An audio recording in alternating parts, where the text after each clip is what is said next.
So, again, this is the creative writing journey, short, sweet, to the point. We had our meeting. It's in two parts. Part one with the story. Why keep doing it? It's a good way to learn some skills, polish your skills in writing, fiction, race, genre, dealing with the industry, and developing yourself. So, story number one, repeat. The character just finished a race, any kind of race. We pick that. I did this in about 5 minutes, and I'll share that with you. Can be any kind of race. The Grand Prix, 5K treasure hunt rat race. The writer chooses to focus the narrative either on the loser or any member of the team.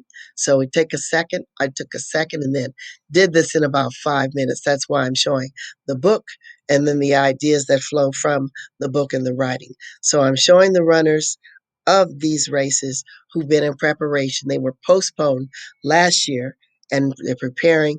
They're in the midst of the Olympic trials. The crowds were allowed to join and watch in the stands. There's many things that can factor into a race being won or lost, including a false start. There's large money, lots of money involved in this industry. Top sponsors include General Electric, that I did business with, Intel, Omega, Panasonic, Procter& and Gamble, Samsung, Toyota, and Visa.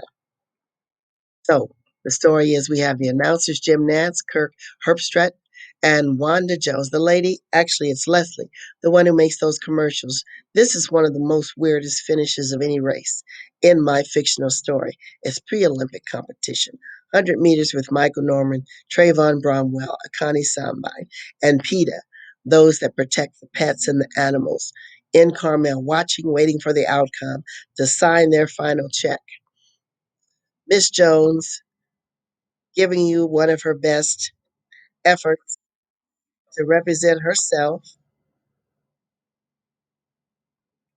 as a sports announcer. There you go. There you go. You got a promotion from MTV. That's right. It's all about diversity. There you go. Back to the story. The runners are primed. Some are at the top waiting. The gun goes off. It's a smooth start. Everyone is in their prime, running neck and neck. A few bob back.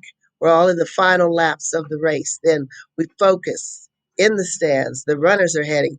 Focus without any distraction. The crowds are yelling. They're on their feet. The winner is about to reach the finish line. It's about to be a photo finish line. Even Lily Tomlin and Jane Fonda are in the stands in my story. All of a sudden, a baby elephant runs across the field, blocks the path of all the runners. PETA sponsors are screaming. Everyone's screaming, stop, don't hurt the baby elephants. So everything comes to a standstill as they decide what to do about this. One more time. There they go. Right. PETA sponsors, don't hurt the baby elephant. The runners all stop. That's why they have the preliminaries. The runners are in shock. Everyone's screaming, stop, don't hurt the elephants. That's my story.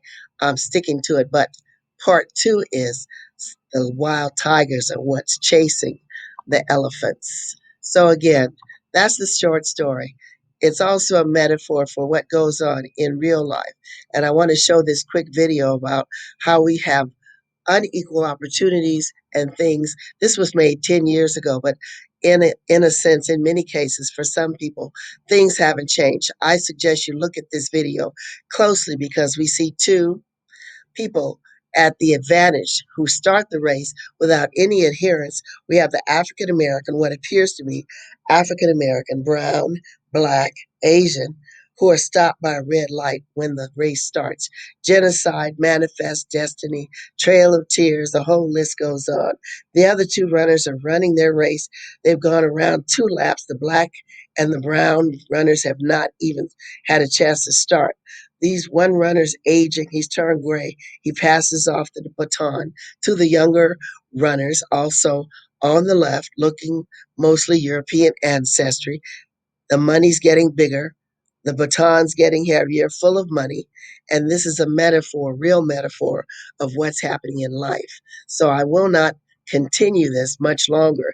It's only 4 minutes. It's good, but it's all about wealth disparity, how you start out ahead. This sign says 1964, I'm sure for a reason, most likely the passage of the Civil Rights Act. But we see clouds, thunder, rain. We see this field is sinking and it's flooded. So despite passage, they're falling over rocks. There's all sort of poor schooling, other obstacles that even though the law may have been passed around that time, the African American female falls in a ditch.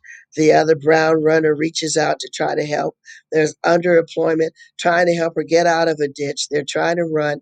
Now they run into a lake full of man-eating sharks. So you can help finish this story because anyone who knows what life is all about, they run into a set of bars, and the one person that tried to help the African American woman gets taken away by the prison industrial complex. So the black female, African American female, pauses because she's out of breath. One of my discoveries this week is that a significant number, a majority, I believe, of children with asthma are African American and Puerto Rican. But the data and the medical treatments are based on European white patients. So that is again another obstacle that can lead to the final ending of this story, a shortened lifespan. So anyway, I'll wrap this up. I wanted just to make sure this story is told and the story continues. It's something to think about. That's my story for now. You can contact me by email or via LinkedIn or even subscribe to my YouTube channel. Now, as a commercial note, Pasadena 626 Day is coming up July 26th. It's a huge day to celebrate business reopening in Pasadena. Go to the website, visit Pasadena.com. Get ready to show up. June 26th is the birthday of my dear departed mother. So it's a special day and another reason to celebrate. So I'll close for now. Hopefully, the audio and everything, the message gets through clear for you to think about the metaphors that I lace through the stories as I develop these